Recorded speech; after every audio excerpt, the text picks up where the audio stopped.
Masuk sebiji LC ada bunyi bahagian pelik dekat belah clutch. Jom kita tengok mileage dia. Mileage 66,000 Ceng duduk kan Ceng? Aku tak tahu korang dengar ke tak, tapi dia bila rem dekat ujung-ujung dia adakan bunyi berdengung. Jom kita dengar.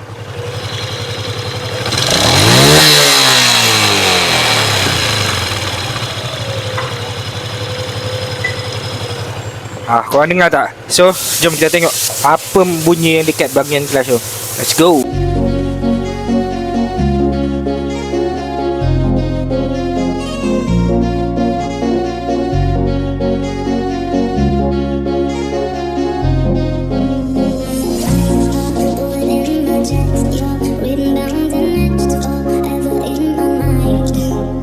Okey, bahagian clutch pun kita dah buka.